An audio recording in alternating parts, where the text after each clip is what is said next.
Sabem que eu sempre fui curioso e observador, desde 1900 e lá vai 70 e pouco. Esta característica me deu a oportunidade de fazer algumas pesquisas e hoje estou intensamente trabalhando cada vez mais, porque não está pronto, cada dia se descobre mais coisas ainda. E, claro, é uma oportunidade de eu passar um pouco para vocês o modo que eu vejo e como os agricultores estão mudando. Eu vou começar... Alô? Eu vou começar em 1950, afinal eu estou com 76 anos. Então, em 1950, naquela década, criança, antes de vir para Luzerna, em 1956, meu irmão mais velho dizia: terra boa está naquele canto lá. Nós éramos agricultores. Lá temos serras, lá em cima, plantado milho, etc. e tal. Ali é terra boa.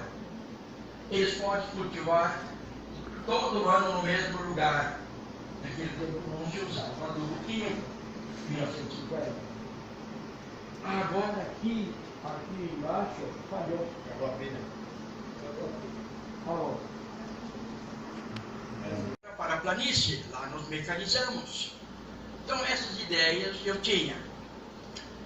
Claro, fiz os estudos, fui para Rio Negro, depois para, que nem vocês, lecionei 6 anos em Agudos, está aí o Joselino, meu aluno e outros mais, vários, né? Que engordaram, modificaram, né? Se alimentaram com milho de cima, né? Eu não vou falar muito sobre isso porque vocês vão me mandar eu embora. Mas tem problemas alimentares graves aí. Nós encurtamos apenas a nossa vida e tudo bem, né? Eu lecionei lá vários anos, sempre procurando dialogar com vocês, despertar para as coisas, e não tanto do livro. O livro era a última coisa, né? Mas observação. Nós temos que ser observadores. Tudo bem, chegou saí de Agudos, fui para Lages, e Lages eu pendurei a chuteira, por várias razões. Saí, e os meus irmãos acolheram em Porto União, e reiniciamos uma maior intensidade de plantio de melancia, 30 alqueires de melancia, etc. Eu até cheguei a trabalhar na SEASA, na SEAGESP em São Paulo, para colocar os produtos, e outro irmão ficava em Curitiba, etc. Mas tinha que usar muito veneno. Já outros plantavam também, porque era chamado de ouro verde, melancia, dava dinheiro, assim como vocês com a cebola, né? E aí nós percebemos, não vale a pena trabalhar com tanto veneno. E aí desistiram, meus irmãos desistiram, ficou lá irrigação e tudo, e eu, como tinha estudo, eu fiz ciências, licenciatura curta em Petrópolis. Foi uma característica nós, clérigos 17, de pedir para os superiores: queremos fazer uma faculdade reconhecida. E eles concederam.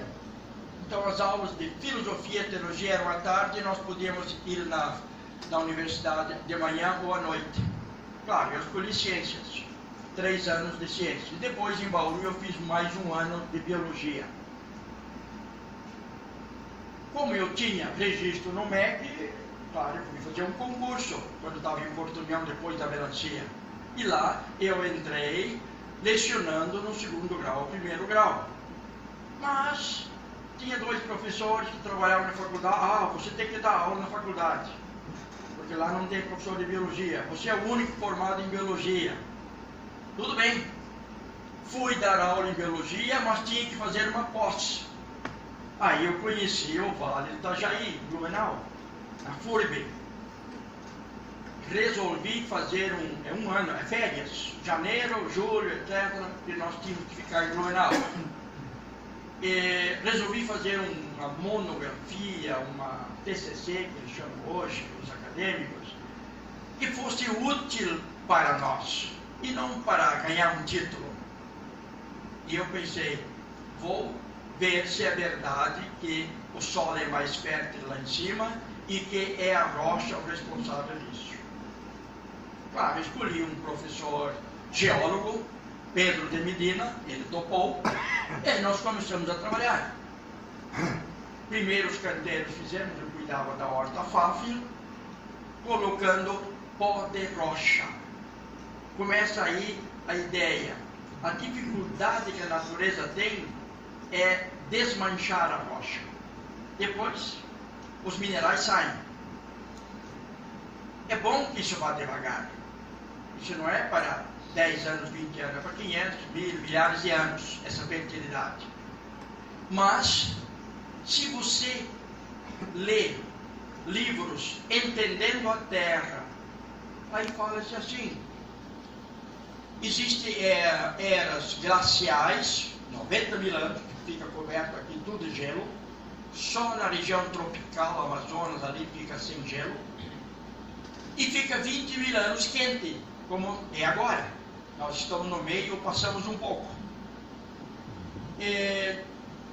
Nesses 20 mil anos, nós degradamos e desmanchamos os minerais e vai alimentar os mares. Depois tem que ser reposto no continente. E isso quem faz é o gelo. Vejam as montanhas aqui, se cobre de gelo 100 metros de altura. Não vai sobrar uma árvore, nada. Fica pedra desnuda. A pedra em cima do gelo sofre fricção, porque o gelo vai deslizando lentamente para o vale. E vai triturando, moendo, às vezes pedaços grandes e até miúdo, fino. Vento muito seco, 50 graus norte zero, transportava esse pó a mais de 500 quilômetros de longe, fertilizando a região tropical também. Isso os estudiosos falam. Mas daí, opa, então vamos fazer uma pequena era glacial. A rocha está aí, inteira, vulcânica, nada se perdeu, não entrou água, nada lá, face brita, etc. Assim pensava eu. Basta moer e colocar, ver se é muito fino, mais grosso, como, e colocar no solo para liberar os minerais. Tudo bem, eu fiz os testes em 86, realmente eu vi mudanças no solo. pH antes era 4,6, por ali subiu pH, subiu a quantidade de potássio, por exemplo, e melhorou o solo. Isso em 8 meses. Tudo bem, mas eu tinha que dar aula. Não 17 aulas como eu dava lá em Agudos por semana, mas 70 aulas por semana. Faculdade, escola, etc. Então, a gente não se dedica tanto à pesquisa, mas ficou ali. De repente, um geólogo de Curitiba, Luciano Loyola, da Mineropar, vai, a pedido da Prefeitura de União de Vitória, fazer um levantamento geológico da região. Se tem para fazer brita, fazer um barro para fazer cerâmica, areia, etc., construção. E claro, eles me indicaram, acompanhe esse grupo, porque você conhece as pedras aí, onde é que tem pedreiras, etc. Eu fui. E eles, conversando com eles, puxa, mas o seu trabalho, apresentei o meu trabalho sobre o pó de rocha, é muito interessante, nós vamos ajudá-lo. E eles fizeram uns cálculos, etc., e publicaram numa revista, que está lá em União de Vitória, até tem um exemplar. Tudo bem, 91. Em 2002, aí aconteceu algo interessante. Alguém lá em Brasília, na Universidade Federal, publica na revista super interessante, como é que é? fertilização da terra pela terra. Aí minha filha falou, leia. Eu li. É pegar rejeitos de rocha das pedreiras e pôr no solo, que aumenta em ao menos 50% na produtividade. Ela fazendo isso como geóloga. Ah, eu pensei, agora não sou eu o único louco. Temos dois. Liguei para lá, conversamos, trocamos ideias, e já tinha um grupo em Brasília, Éder Martins da Embrapa, etc. Eles ganharam um dinheiro muito bom para fazer essas pesquisas, em 2000 para cá. E formou-se o grupo da rochagem, que é moer a rocha, primeiro escolher qual rocha é boa, e em seguida pôr no solo as quantidades interessantes para substituir aos poucos o adubo químico, que é importado, 90% do potássio é importado. Canadá, Rússia, Alemanha, etc. Então tem que vir de lá para nós fazermos o tal agronegócio, que não é nada autossustentável. Se eles não nos mandarem aquele adubo, lá se foram as nossas lavouras, a nossa produtividade. Mas na rocha você encontra de repente 4, 5, 8% de potássio. Aí vem a briga dos agrônomos que não foram formados nisso. Não, isso não é solúvel. E não sei o que. Isso cimenta o solo. Tudo isso tivemos que enfrentar. Mas nós continuamos e o resultado é realmente espetacular. Agora eu vou dar uma guinada, questão alimento. Se você... Vejam as grandes mentiras que nos puseram desde 1840 para eles poderem vender o adubo químico, que a planta precisa de fósforo e potássio. Solubilizaram da rocha e aí vendem. Tá? Nós não conseguimos viver com fósforo e potássio e mais nitrogênio que puseram depois. Não dá. O nosso corpo tem que ter ao menos 70 elementos químicos diferentes. Se não temos problema de coluna, problema de tireoide, falta de iodo, não sei o quê. Então estamos muito limitados com minerais. Em 2014, eu resolvi fazer, então eu estou perseguindo a diferença nutricional, trabalhando com pó de rocha e trabalhando com convencional. Realmente é muito diferente. E vendo povos antigos, os Hunzas, se vocês conseguirem acessar, o povo Hunza, perto do Tibete, é o exemplo típico de longevidade. 100 anos era fácil. Não havia doença, não havia pressão alta, não havia diabetes, nada disso. Isso escrito no livro Testemunhos Agrícolas de 1940. E só que lá acontece o seguinte: é uma região, um vale, pedras, bastante seco, mas vem a água do degelo. Eles canalizaram 90 quilômetros e fizeram patamares, tem uns 1000 patamares. Lá eles cultivam o seu alimento organicamente. Inclusive os dejetos humanos eram compostados e posto. Isso lembra um pouquinho em Agudos, porque o dejeto humano em Agudos também ia para um composto, ia para a horta. Vocês nem sabiam disso. Mas eu, como trabalhei lá, eu sei. E é correto. Ah, chegaram.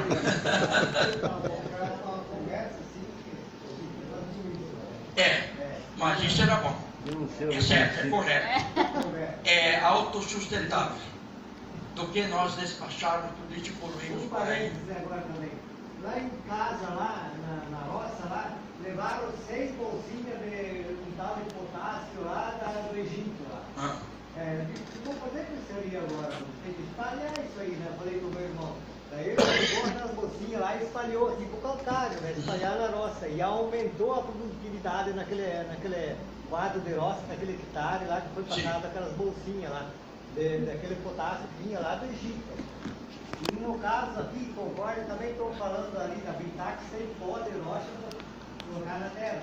Eles vendem já tem propaganda em rádios.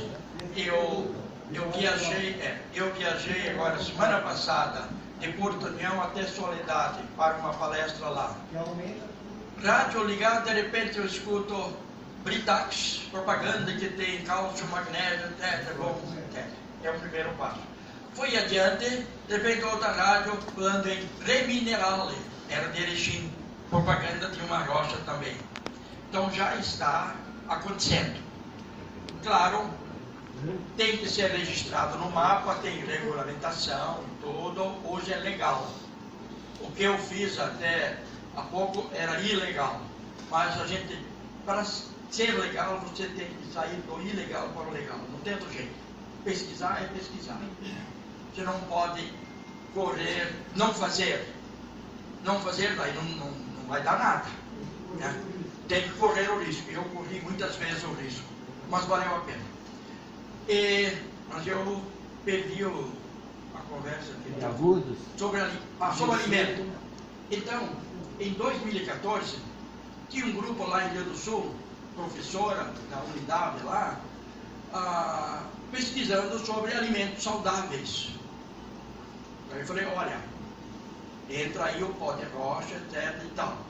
Vamos cultivar com pó de rocha e convencional e mandar analisar o produto final. E eles fizeram, eles tinham dinheiro, era uma faculdade particular, né? Peguei 1 quilo de cebola bonita, convencional, e 1 quilo de cebola orgânica plantada com pó de rocha que eu tinha fornecido lá 1 ano antes. Só para vocês perceberem, o magnésio, o zinco. O zinco, se vocês observarem um pouco, vocês encontram aí em vitaminas, tem mais zinco, não sei o que, etc. Porque está faltando, né? Senão os remédios não teriam todos esses incrementos, esses suplementos. No convencional tinha 1,6 miligramas de zinco por 100 gramas de cebola. Naquele orgânico, 17,4 miligramas. Essa é a diferença. Mas eu vou um pouquinho adiante, para vocês perceberem como as coisas estão ligadas com o alimento. Um mês atrás, um professor da Índia, da Universidade da Índia, ligou eletronicamente para Ana Primavesi. Ela é o rei da agroecologia, trabalhou em Santa Maria, etc e tal. Foi expulsa de lá, então hoje ela é reconhecida pelos seus ensinamentos. Perguntou para ela, a violência nas cidades grandes tem a ver alguma coisa com o solo? Ela refletiu e respondeu, tem sim. Se o solo for fraco, desequilibrado, você vai ter uma planta fraca, desequilibrada, que precisa de muito agrotóxico para ele poder ao menos crescer e produzir um pouco. Aqueles grãos são fracos. Quem se alimentar, seja o animal, depois comemos a carne ou nós diretamente os grãos, é um alimento fraco. E ali em geral falta zinco e tem excesso de cobre. Quando falta zinco no nosso corpo e excesso de cobre, ou nós caímos no estresse, ou nós ficamos violentos. Assim ela respondeu neste caso. Então começa com a qualidade do solo. O solo foi degradado nesta Revolução Verde, que é mais de 50 anos. Tirar extrativismo e não repor. Ou repor só com restrição, só alguns elementos. E os outros? E o silício para a nossa coluna? E o titânio para a coluna? E o iodo? Etc. Não, você tem que ir na farmácia. A farmácia desenvolveu. Então, nós da terceira idade praticamente vivemos gastando na farmácia. Suplementos, etc, etc, etc. Eu vou dar um exemplo como isto tem que ser observado. E quem observa é o agricultor. Anos atrás, eu estava em agronômica, na Ipagre, minha filha trabalha lá, apareceu um agricultor, bem nutrido, né? Eu quero uma carga de calcário, porque o governo dá de graça o calcário. A prefeitura puxa, para produzir mais. E a técnica lá, não foi minha filha, a outra que estava lá, mas olhando a análise, você não precisa do calcário. Já está o pH alto. Aí eu não me contive e falei para ele, tem uma solução. Em vez de calcário, você põe o pó de rocha ardósia, que é fabricado a 6 quilômetros daqui e que custa R$20 a tonelada. Você paga um pouco, a prefeitura puxa de graça, você vai ter outra diferença. Né? Que ele olhou para mim, eu vou comprar. ele acreditou. Tudo bem. Meses depois, isso foi em agosto, já a cebola plantada, o fumo já plantado, e ele foi com aquela carga lá e espalhou. Uma parte sim, outra parte não. E também fez um piquete lavou no potreiro ali, que ele tinha um piquete, tinha um gado leiteiro, umas 18 cabeças. Aí eu fui lá depois, na primeira vez que eu fui lá ele não estava, estava o vizinho. Perguntei, e daí, olha, eu ajudei a arrancar a cebola, deu problema. Qual foi o problema? Não dava para arrancar, raízes compridas. Né? Eu pensei, isso é muito bom, eles arrancaram verde. Ele precisa de um pouco mais tempo para a qualidade, para encher, ele é mais pesado. Tanto feijão, tudo que nós fizemos, sempre pesa em torno de 10% a mais.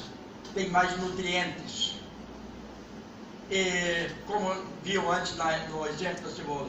E o que aconteceu no fumo?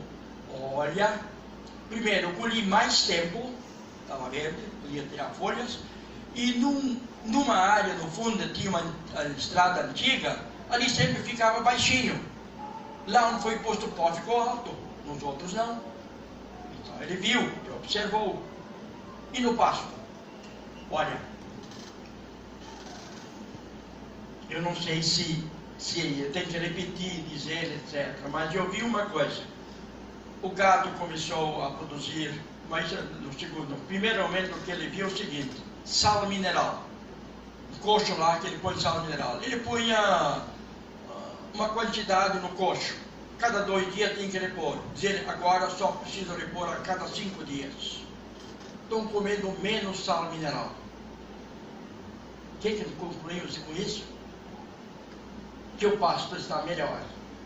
Já chegou o pó que ele pôs, os minerais, então o suplemento não é necessário.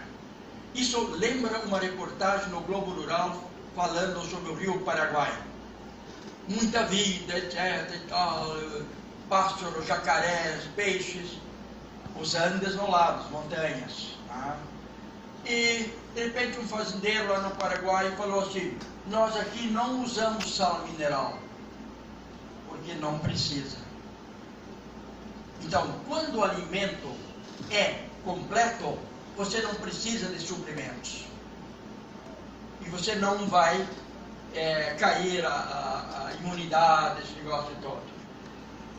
Muito bem. E a produtividade? Eu ainda posso falar mais um pouco?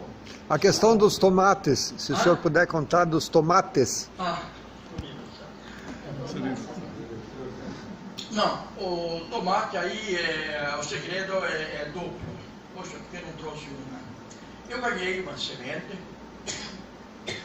lá, agronômica, e nós nos reunimos de vez em quando, conversamos. Eu trouxe um tomate. Isso aí é para semente. Eu plantei. Claro, a minha área é trabalhada organicamente com pó de rocha. Eu nunca coloquei adubo químico nem calcário.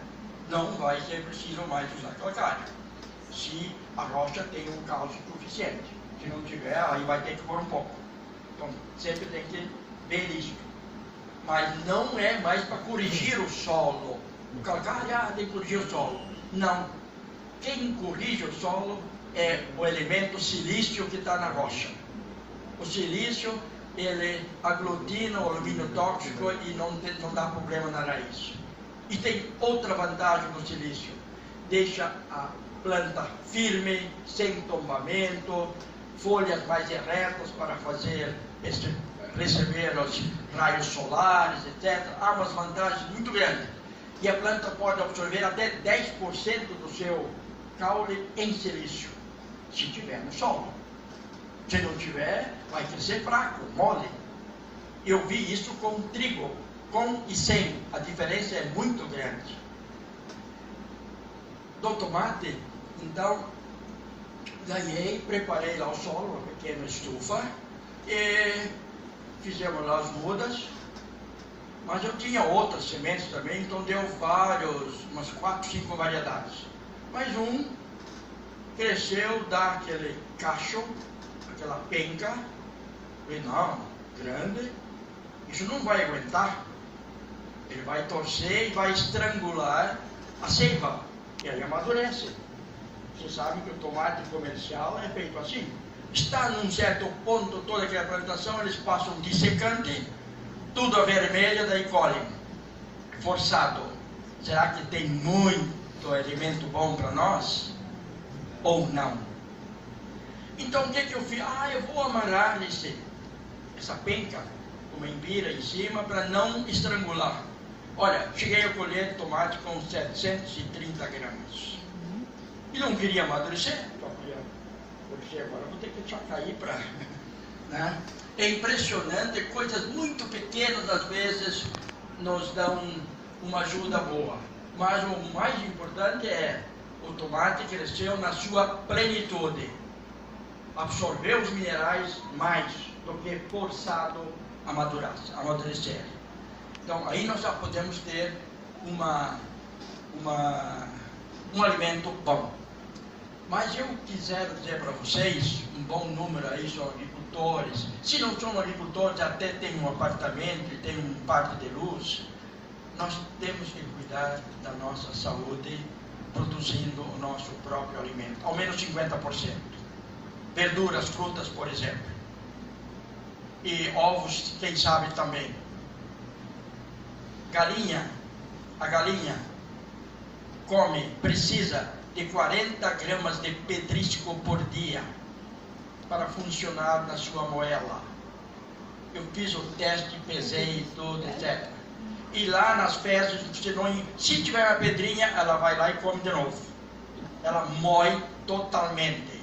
É o melhor moinho para reduzir a pedra, são as aves. Né? São as aves. Claro, você logo vai pensar, opa, esse pedrisco é de boa qualidade, tem magnésio, tem cálcio, tem silício, tem todos esses elementos. Mandamos analisar a rocha basal de 63 elementos, feito no Canadá, porque aqui no Brasil não fazem. Então fica muito rico o nosso alimento. Aí ter uns ovos caipira desse tipo, é para a gente viver até 100 anos bem. É só nos cuidarmos. Enquanto que o ovo de granja, etc., que só recebeu alguns elementos, é bombado, mas na qualidade deixa de existir. Dificilmente eles vão analisar um ovo caipira com um ovo de granja, nesse sentido de ver o que tem lá dentro. Isso hoje é possível, laboratórios têm. Eu mandei a cebola em Timbó, no laboratório Freitag. Eles fazem, pagando. Né? Então você tem ideia. Eu fiz com arroz também. Né? Então realmente o nosso alimento com a Revolução Verde não se cuidou da qualidade, cuidou-se da quantidade.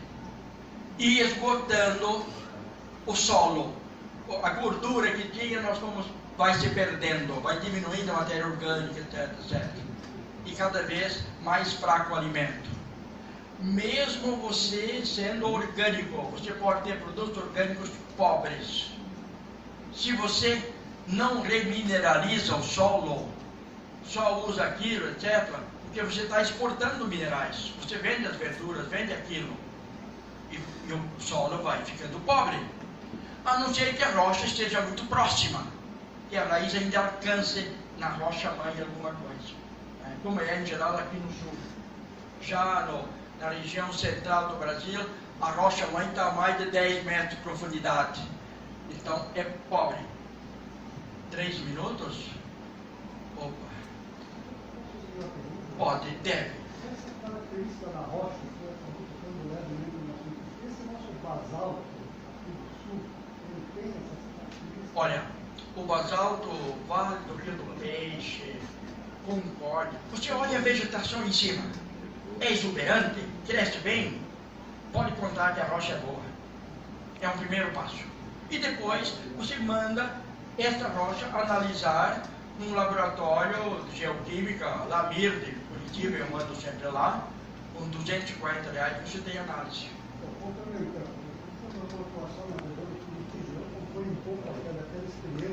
Na região do cal. Sim, Colombo. Olha, o cal normalmente é pobre em nutrientes. Ele tem... Não, é carbonato de cálcio. Carbonato de cálcio ou carbonato de magnésio. Muito bom, é uma rocha. Porém, a planta não precisa só disso. Excesso não é conveniente. E os agricultores falam ainda o seguinte: se você usar muito calcário, compacta o solo. Há uma mudança de micro-organismos. Alguns micro-organismos funcionam bem ali e acabam com matéria orgânica, diminui matéria orgânica. E a nossa vontade é criar de novo o solo. Isso em 10, 20 anos nós vamos conseguir fertilidade boa. Cada ano pondo um pouco de pó de rocha, sempre com equilíbrio. E fala. A questão do pó de rocha, o calcário e o adubo, a questão orgânica, né, esterco, coisa, esse esterco produz acidez para o solo, né? Ele aumenta a acidez do solo, não é isso? O adubo químico, sim. E o orgânico, não? Orgânico, necessariamente não. Então, eu acho que é o adubo químico. É, o adubo químico, ureia, cloreto de potássio. Cloreto de potássio eu gostaria não usar mais. Por quê? O cloro é o quê? É um desinfetante, mata os micro-organismos. Nós agora vamos ter que ajudar os micro-organismos a trabalhar para nosso favor e não matar. E pôr só um pouco de solúvel e pronto. Tá, e utilizando o calcário, no caso... Diminui, restringe alguns micro-organismos e acaba com a matéria orgânica, diminui. Tá, e a pó de rocha? O pó de rocha, ele vai servir para os micro-organismos, os minerais que os micro precisam. Se tiver matéria orgânica, eles vão então se multiplicar muito, vai ter muito mais micro-organismos, só mais vida. E faz o mesmo efeito do calcário? Melhor? Bem melhor. Não o calcário só, em geral, falam que corrige o solo. Né? E dá o cálcio e o magnésio. Mas nós temos que ter outros minerais também. E o calcário tem mais uma. É um sequestro de carbono. O calcário é carbonato de cálcio, ficou no fundo do mar, depois virou as rochas. Ali, carbonato de cálcio tem uma molécula de carbono. Se você põe no solo, você está emitindo gás carbônico. E quando você usa a rocha basáltica, é o contrário. Você tem óxido de cálcio, que vai reagir, vai virar um carbonato de cálcio e parte desse vai para o oceano e sequestrou o gás carbônico da atmosfera. Então, este é outro pormenor interessante para o futuro. Mais alguma pergunta? Posso ainda? Qual é a proporção de rocha para colocar no solo? Olha, precisaria de análise de solo, para ver o que está precisando, mas tem agricultores que estão pondo apenas 1 tonelada ano na adubação verde, daí ele tem tempo já para trabalhar, etc., para plantar depois soja ou milho. Por hectare, 1 tonelada. O pessoal do norte, a terra é muito mais pobre, eles põem 4 a 5 toneladas hectare, chegam a pôr 9 toneladas de hectare. Mas não se assustem, colhiam 40, não, ali está barato, é a dócia. Colhiam 40 sacos de soja por hectare, agora com pivô, etc., colheram esse ano 92,6 sacos por hectare. Então, eles dizem o seguinte, eles não usam mais defensivos químicos, é só biológicos, bactéria isso, bactéria aquilo, etc. Eles fazem on-farm, na fazenda eles fabricam eles mesmos o produto que eles jogam. Compram às vezes alguma coisa de biológico. E só em último caso eles usam algum químico. Até contra a ferrugem não é preciso usar essas parafernálias. É um setor econômico dos grandes. E nós estamos vendo que nesse processo vai ter boa produtividade ou até mais, e vamos ter qualidade melhor e 30% a menos de custo. É o que eles estão lá concluindo. Agora, o maior problema é a cabeça do pessoal. Acostumados nesses 30, 50 anos, como mudar isso? Mas em muitos lugares está acontecendo realmente. Para isso tem que ter um empresário que invista na pedreira, ou peneira fina, etc. Tem que ter um consultor agrônomo, seja, que faça a ligação com os agrônomos, com as fazendas. Aí começa. Eu vou terminar. Bom, né? A FAO, a ONU, já vários decênios estão conclamando: temos que mudar a agricultura convencional. Agride demais o ambiente, agride demais a nossa saúde, não é viável em muitos tempos. Dizem eles, temos que achar um novo paradigma, uma nova maneira de cultivo. E é isso que nós estamos fazendo sem querer. E na linha dos transgênicos, qual é a sua visão? A minha visão é que não precisa. Não há necessidade de termos transgênicos. O transgênico, primeiro, o ser humano nunca, nos seus 200 mil anos, 500 mil anos, entrou em contato com produtos transgênicos. Ele não sabe bem o que fazer. Vamos falar isso de IH. Intromissão é uma interferência humana. Tudo que nós interferimos é mais prejudicial. Industrializado, comprar no mercado, enlatado, conservantes, aromatizantes, olha, é uma perda para a nossa saúde. Não vai dar certo. O pessoal está plantando convencional, sem tratar as sementes, mas eles põem algumas bactérias ali na hora que plantam, está dando muito certo. Foram invenções mais interesseiras e financeiras do que resultados, toda essa parafernália. Em Sertãozinho, São Paulo, tem uma fazenda que produz açúcar orgânico. Talvez vocês até comprem União, Ative, não sei o que. 20 mil hectares de açúcar, de cana de açúcar orgânico. Orgânico não pode usar adubo químico, nem defensivos químicos. Eles não usam. E produzem 20% a mais por hectare. Estão usando rocha há 30 anos. Então nós temos um modelo que dá certo. Muda. E outro, quem trabalha lá não está trabalhando no meio dos venenos, nada disso. É uma calma, é gostoso. É o que quem entrou nessa está falando. É outra vida. Vocês voltam, agricultores, a serem os responsáveis pela saúde do ser humano. Nessa linha de pesquisas, provavelmente nos Estados Unidos alguém esteja fazendo alguma coisa, mas a indústria química não vai deixar. Como está isso na Europa e na Ásia? Bom, na Suécia, 56% do cultivo já é orgânico, das lavouras.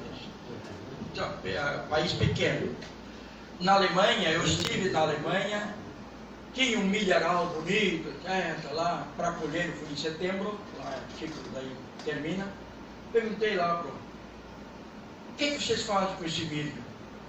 Nós, um pouco vai para silagem, para o gado no inverno, e o resto vai para biogás. Temos que esquentar as casas. Olha o problema deles. Aí eu falei, mas então podem usar milho transgênico, né? Aqui não se planta milho transgênico. Europa não planta milho transgênico. Nós somos filhotes dos americanos, por incrível que pareça. E achamos que aí é a solução. O inimigo número 1 dessa ideia vai ser as multinacionais. O inimigo Sim. número 1 dessa ideia vai ser as multinacionais. Vai. Porém, E uma grande parte dos agrônomos, dos técnicos, são pagos pelas multinacionais. sim, mas tem muitos agrônomos que saíram de lá e estão já ao nosso lado. É impressionante. Tem os grupos AproSoja, etc., a favor e trabalhando nesse sentido para a agricultura sustentável. É errôneo pensar que temos que pegar de fora para fertilizar a região tropical e subtropical. Isso serve lá para a região temperada, quem sabe, não aqui. Isso é a questão nutrição, e a questão inseticida. A China não vai mais atacar também? Bem menos. Se você planta eu, por exemplo, no tomate eu não passei nada. Aliás, passei um pouco sim. Soro de leite com água para combater o ídio, o mofo branco. Tá? Por isso é leite cru, mas não tinha. O resto nada, não teve nenhum problema nenhum. Tá certo, é uma região ali que não tem tanta contaminação, acho eu. Mas se você plantar plantas sadias, bem mineralizado, com silício, dificilmente vai ficar doente, vai ser atacado. Eles vão preferir a planta mole. Olha, eu peguei, 2 anos atrás, um feixe de trigo que estava começando a florescer, sem pó, e um feixe de trigo com pó. O resto tudo igual. Meu Deus, a diferença é muito grande. Aquele sem pó, já as folhas ficam murchas, caem, tenras. O bicho deve gostar, né? Bem molinho. No outro, parece palha, chocalhando assim, faz barulho. Tal é o silício nas folhas, na haste um pouco mais grossa. Então, esse é uma questão que precisamos estudar. Por que não, lá em 1840, com o Livre, não também visualizaram, temos que usar o silício? Nas gramíneas. Nas gramíneas. Essa é outra conversa. Sempre, não, as gramíneas sim, cana-de-açúcar, etc. Ótimo. Não. Você encontra silício nas folhas de soja direitinho, e vai ficar forte. Então não é bem essa história. O que pregaram é o silício. Exato. Mas como diz uma Eliane, é uma pesquisadora lá do Reino Unido, ela diz: como nós engolimos tantas mentiras para manter um sistema, e que hoje está meio vulnerável já. Quem paga a conta é nós, plantador. Claro. Quem paga a conta é Olha, nós. eu até comparo, não sei se posso, com o fumicultor e agora com o agricultor soja, cebola, etc.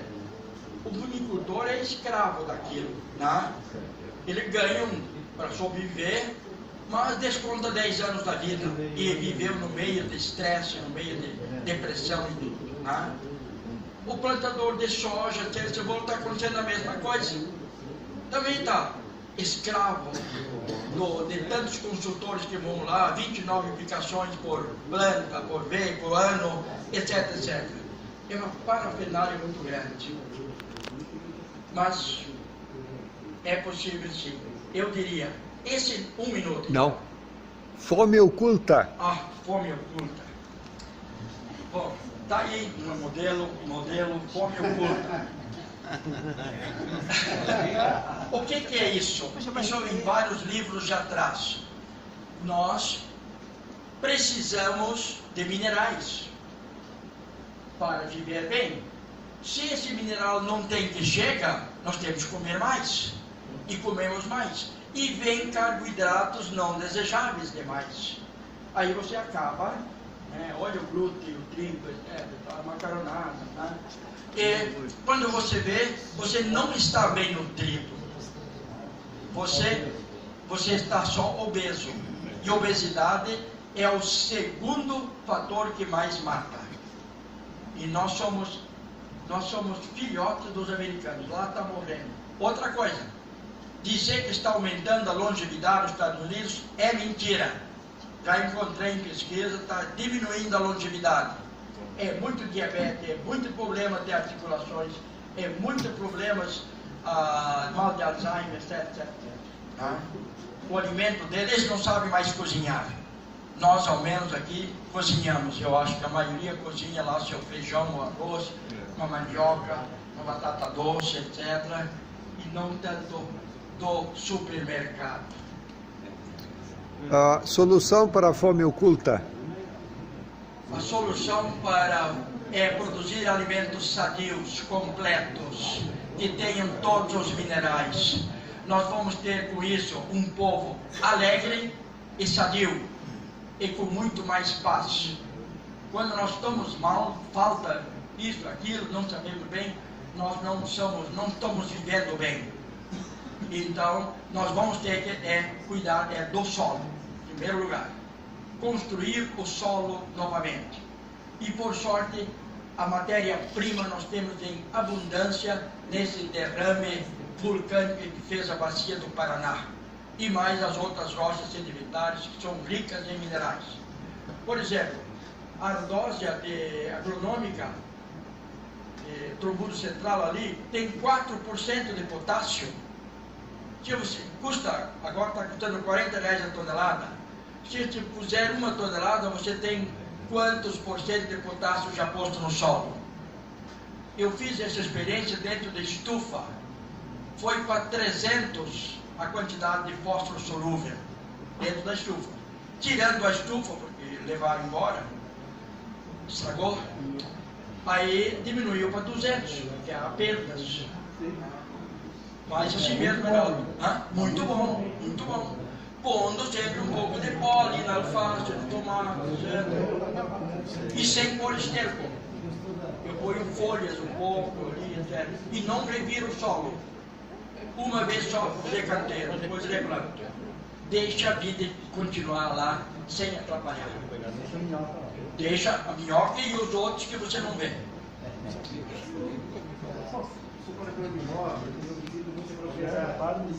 Me causou estranheza de uma propriedade no último terreno, embaixo de uma costa de rocha. Quando eu cheguei lá, eu vi as frutas, as plantas frutíferas, saudáveis assim, eu fiquei espantado.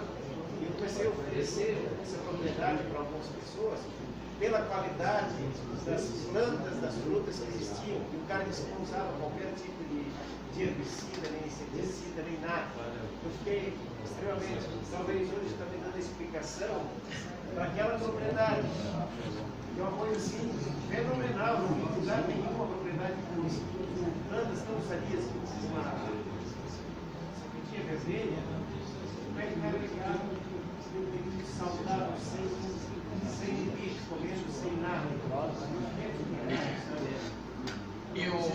Eu poderia, tem mais alguma, olha, uma boa colocação, já está observando, outros fazem as mesmas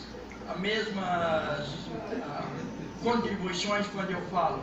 Alguém lá um dia falou, agora eu sei porque o meu pai, quando chegava Natal, pegue a res que pasta lá no meio das pedras, ali é carne boa, entende?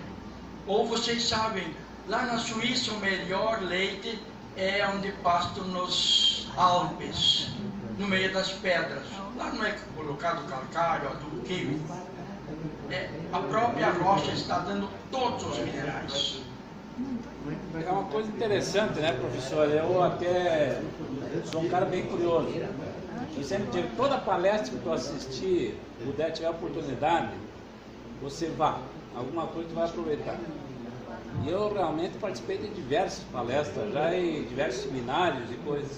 Até hoje é a primeira vez que eu ouvi falar no tal de pó de pedra na Terra. Por que que ninguém, o senhor que é um estudioso, que fez contato com diversos agrônomos, estudou a matéria, por que que até hoje nenhum agrônomo fala disso? Eu vou explicar. Usava-se pó de rocha antes de usar o adubo químico. 1800. 60 anos já usavam pó de rocha. Com a dificuldade de moer na época, eletricidade, transporte, mas já usavam. Aí quando o Liebig químico descobriu solubilizar de rochas que tem mais potássio com ácido sulfúrico, nítrico, solubilizar para facilitar a planta pegar. O Império Alemão pegou essa ideia, registrou, patenteou e começou a difamar o uso de pó de rocha. Tanto assim que em 1898 saiu o livro Pães de Pedra. E quem sabe alemão não é bem assim. Steine aus Brot.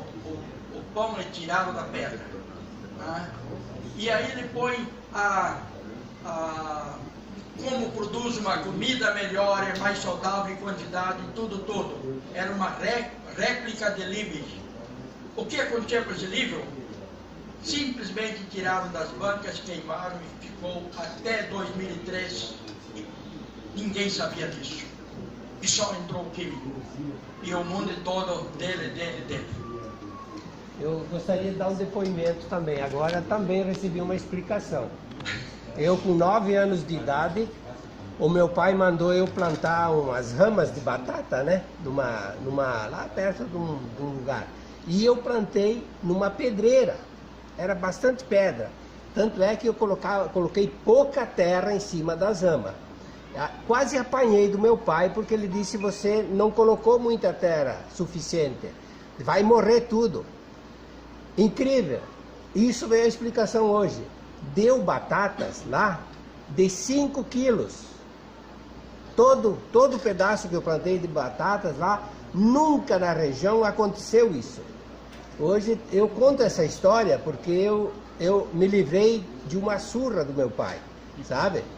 E deu batatas de 5 quilos, batatas que tinha que partir para serem cozinhadas. Hoje, eu acho que veio a explicação, era só pedra. Exato, e a pedra era boa. Mas se o Dom Henrique tivesse te mandado plantar, eu tinha apanhado. O assunto sem tá... conversar com o Frei Paulo. No paralelo, tem muita... Essa me explicou. Eu não sou conhecedor minimamente, parabéns pela belíssima aula. As sementes híbridas e as sementes chamadas de originais. O que tem de verdade? Variedades. Variedade. O que tem disso? Eu ensinei genética para vocês, né? Um bom número aí. Sempre gostei de Gregório Mendes, etc. Realmente é interessante. Híbrido é você cruzar uma variedade com a outra. Você pega uma qualidade de uma e qualidade da outra e cria um... Está ótimo. Na natureza acontece isso. Né? Isso é normal. Graças ao híbrido que produz tanto. Exato, produz mais. A questão mais chata é quando começaram a vir com os transgênicos e obrigar o agricultor a comprar aquilo. E não pode mais ter o convencional. Isso é um monopólio. Todo monopólio não é interessante. Vamos falar de frango, de suinicultura. Onde tem aviário, na nossa região aqui, eu era daqui, aqui está estufado aviário, grandes, suínos e tudo, né? Então, na propriedade que tem aviário, o produtor não pode mais criar aquele frango caipira e nada. Então, quem é culpado disso? Eu me pergunto. É a mesma coisa, a minha região lá em cima, não mora 43 anos, no oeste do Paraná. Certo? Lá, quem cria suínos, não pode ter aquele porquinho comum. E no tempo do meu pai aqui, nós consumíamos à vontade. Hoje eu estou criando, eu parei com a granja de porco, para não me incomodar muito com os ambientalistas, que eu quero que aquilo também se exploda. Eu sou bem sincero. Eu sou bem sincero. O porquinho comum, criado com lavagem, com aquelas coisas, que há 20, 30 anos atrás proibiram o agricultor tratar porque tinha a tal da peste suína clássica que ela originou dos restos de comida dos aviões lá de São Paulo, Rio de Janeiro. Pega, cria esse porquinho hoje para ver se ele fica doente. Aquele comum, pode ser o de trinco. Há 30 anos atrás o médico proibia comer carne de porco. Primeira coisa, não pode comer carne de porco. Hoje estão falando o quê? Hoje é ao contrário. Porque se você pegar o soja, o azeite, para você extrair, seja do soja, seja de milho, seja do caroço de algodão, para extrair o azeite, você vai usar um produto químico que é produzido, que vem do petróleo. Certo? Então todo ele é tóxico, é veneno. Realmente esse é um truste da indústria. Nós estamos demais. Olha, nós vamos ter que achar um lugar sossegado, fazer a nossa vida, plantar, quem puder. Tu não consegue sustentar o povão, matar a fome de milhões de milhões. Você é obrigado a